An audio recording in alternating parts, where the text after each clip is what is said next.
This is the parts all you need to create push-button controlled LED.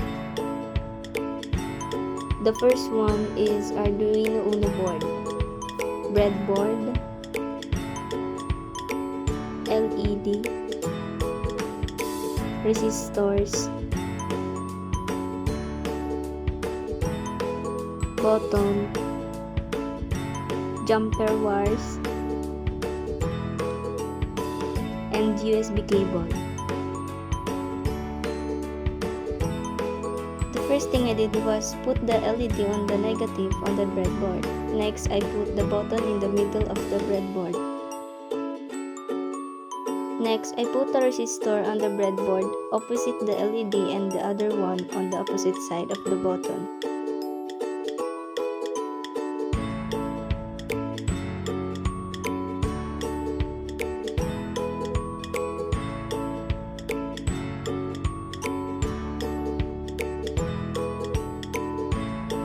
I put the first red jumper wire on the breadboard next to the bottom, and then the red jumper wire is placed on the Arduino board 5 volts and the other one is on the negative of the breadboard.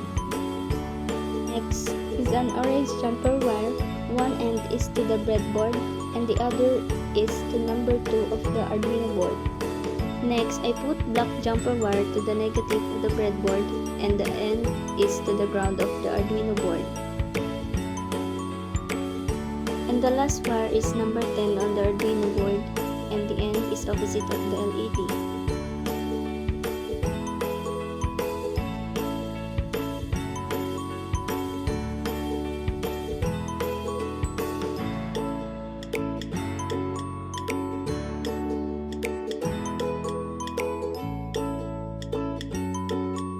Next is the USB cable connected to the laptop for the Arduino to work.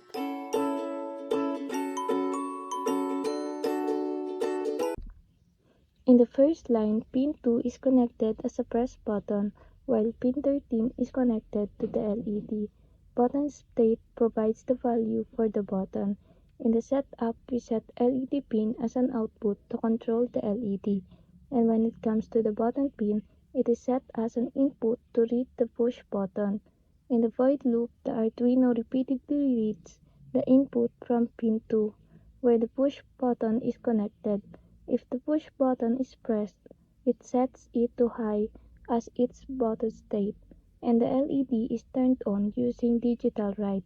When it's set as low or not pressed, the LED turns off.